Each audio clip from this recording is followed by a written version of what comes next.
Jadi kumpulan kami akan sambung sesi pembentangan dengan membawakan isu ataupun tajuk berkaitan dengan polemik kawalan pembinaan rumah ibadah di Malaysia, analisis antara perspektif siasah syariah dan juga perlembagaan siasah dan perlembagaan Hifzuddin dan juga Hifzul Adlu.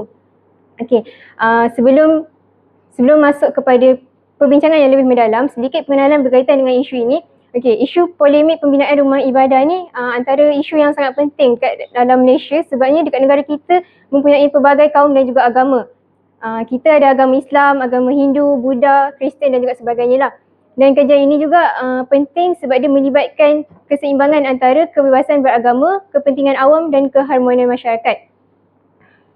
Dan konflik dalam isu ni sering timbul apabila polemik kawalan pembinaan rumah ibadah yang dikuatkuasakan oleh pihak berkuasa ni menjadi pertikaian lah antara masyarakat sebabnya mereka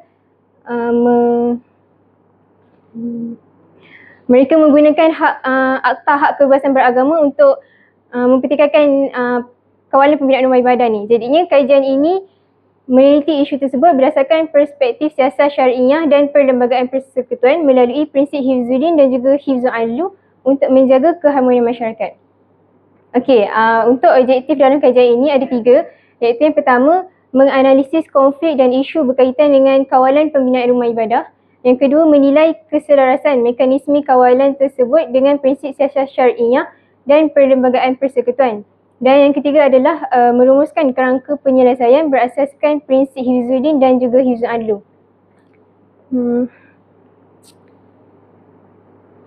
Okey, untuk dapatan kajian yang pertama adalah menilai isu dan juga konflik dalam pembinaan rumah ibadah ni. Yang mana agama Islam ni adalah agama persekutuan dekat Malaysia ni. Tetapi itu tak bermakna agama selain daripada agama Islam ni tak boleh diamalkan di Malaysia.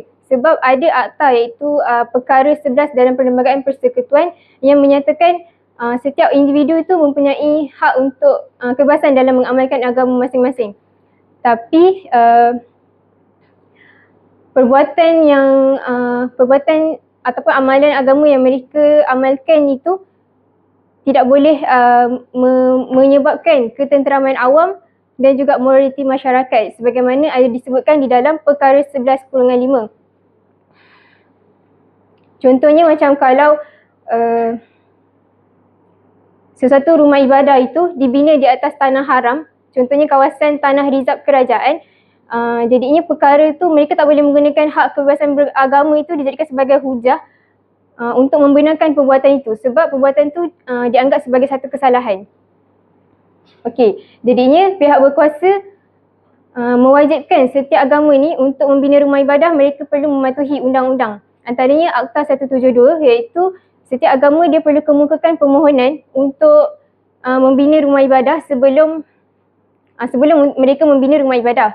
Dan untuk Akta 133 pula, akta ini adalah pihak berkuasa akan menilai dulu reka bentuk bangunan mereka sama ada rumah ibadah itu berbahaya ke tak kepada pengguna sebelum meluluskan rumah pembinaan rumah ibadah tu lah. Dan yang ketiga adalah garis panduan Plan Malaysia yang mana pihak berkuasa ada meletakkan garis panduan untuk rumah ibadah bukan Islam dan juga rumah ibadah agama Islam. Seperti contohnya tengok pembinaan rumah ibadah tu menghalang tak laluan orang awam ataupun ada tak mengancam ketenteraman orang awam. Jadinya lepas pihak berkuasa meluluskan, barulah pembinaan rumah ibadah tu boleh dilakukanlah, diteruskan. Jadinya kajian kami mendapati bahawa antara konflik utama yang menyebabkan isu ini berlaku adalah disebabkan pembinaan rumah ibadah tu tidak mendapat kelulusan daripada kebenaran merancang ataupun tak dapat permit yang sah daripada pihak berkuasa. Jadinya menyebabkan pihak berkuasa tu mengambil tindakan lah untuk merobohkan dan juga memindahkan rumah ibadah tu kepada satu tempat yang lain. Jadinya rumah ibadah yang dirobohkan tu dia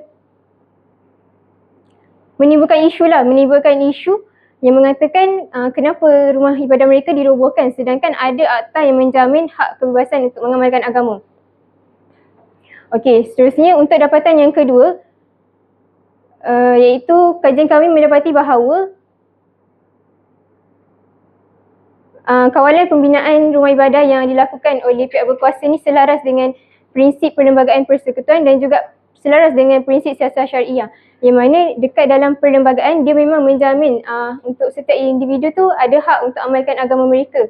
Tapi mestilah tidak bertentangan dengan undang-undang am, yang mana tak boleh mengganggu ketenteraman awam, kesihatan dan juga moraliti masyarakat. Dan peranan pihak berkuasa tempatan iaitu PBT dalam mengawal pembangunan rumah ibadah tu melalui IKM dan juga garis panduan bertujuan untuk memastikan pembangunan itu teratur dan elakkan berlaku konflik antara masyarakat. Jadinya tak ada isu lah. Okey, seterusnya dia selaras dengan prinsip siasat syariah. Sebabnya siasat syariah dia mengiktiraf kuasa pemerintah untuk menggubal peraturan dalam menjaga maslahat umum dan juga mencegah kemudaratan awam. Dan pemerintah berhak untuk mengurus sistem hizbah dan menghalang pembinaan yang mengganggu masyarakat. Jadi pemerintah ada hak untuk ambil tindakan sekiranya agama yang membina rumah ibadah tu tak mengikuti prosedur dan juga garis panduan yang dikuatkuasakan oleh pihak berkuasa. Okay, Bismillahirrahmanirrahim. Saya Nur Amir Syahada binti Muhammad Ali Zaidi. Saya akan sambung untuk mendapatkan kajian yang ketiga, iaitu mendapati prinsip Hizzuddin dan juga prinsip Hizbul Al-Ad. Cuba buka. Okey. Persoalannya kat sini ialah kenapa kita kena aplikasikan prinsip menjaga agama ni dalam konsep menjaga agama dan Hizbul Al-Ad dalam pembinaan rumah ibadat. Yang pertama sekali untuk Hizbul Ad-Din ialah melindungi hak penganut agama dalam menjalankan ibadah. Di mana Hizzuddin ini merupakan salah satu prinsip yang perlu diterapkan untuk memastikan agama, khususnya ibadahlah dapat diamalkan tanpa gangguan di rumah ibadat setiap agama. Yang kedua, untuk menjamin keselamatan dan status sah rumah ibadat. Saya bagi contoh untuk masjid. Kita sebagai orang Islam, kita punya institusi keagamaan yang utama ialah masjid. Jadi kat sini, kalau perlembagaan persekutuan dengan prinsip Hizzuddin ni dia tak digabungkan, maka akan terganggulah keselamatan dan status sesuatu rumah ibadat tersebut. Yang ketiga, untuk mengelakkan konflik dan pertikaian pada masa hadapan, yang mana apabila kita menerapkan prinsip Hizzuddin ni, setiap agama dapat diamalkan di rumah ibadat masing-masing tanpa menjejaskan keamanan masyarakat. Dan yang kedua ialah menurut Hizbul Al-Ad, pertama, prinsip keadilan antara setiap komuniti agama, yang mana apabila adanya garis panduan yang telah ditetapkan untuk pembinaan rumah ibadat, maka garis panduan itu terpakai kepada semua agama lah, tak kira agama Islam ataupun agama bukan Islam. Dan supaya ianya dapat mengelakkan isu pilih kasih ataupun berat sebelah antara agama. Yang kedua, untuk mengelakkan diskriminasi apabila wujudnya perundangan yang bersifat telus kepada komuniti agama minoriti, iaitu agama bukan Islam, maka mereka juga akan dapat hak yang sama ataupun hak yang adil dalam urusan pembinaan rumah ibadat. Dan yang ketiga, untuk menyeimbangkanlah hak individu, komuniti dan juga kepentingan awam. Seterusnya kita akan masuk kepada perbincangan. Pada perbincangan yang pertama, kepentingan garis panduan pembinaan rumah ibadah yang mana dapat menjamin pembangunan yang terancang, mengelakkan pembinaan haram ataupun pembinaan di atas tanah-tanah rizab kerajaan. Dan yang ketiga, untuk mengurangkan konflik antara komuniti agama dan menjaga keselamatan dan ketenteraman awam. Daripada perspektif Hizbul Ad-Din pula, setiap kawalan pembinaan rumah ibadat ni sebagai salah satu, bukanlah sebagai sekatan ataupun had untuk kebebasan beragama, tapi ianya bertujuan untuk melindungi institusi keagamaan daripada sebarang pertikaian. Yang ketiga ialah untuk menjamin kelangsungan aktiviti keagamaan. Daripada perspektif Hizbul Al-Ad pula, hak beragama ini perlu diseimbangkan dengan kepentingan masyarakat. Dan di Malaysia ni juga terdapat perundangan dan garis panduan dan perundangan ni untuk pembinaan rumah ibadah ni perlulah dan juga telah diselaraskan antara semua agama. Jadi kat sinilah buktinya terpakai prinsip Hizzuddin dan juga Hizbul Al-Ad tu terhadap semua lapisan agama lah. Seterusnya kesimpulan, kawalan terhadap pembinaan rumah ibadat kat Malaysia ni satu keperluan, satu kepentingan untuk menjaga masyarakat. Sebab dalam masyarakat kita kan banyak agama.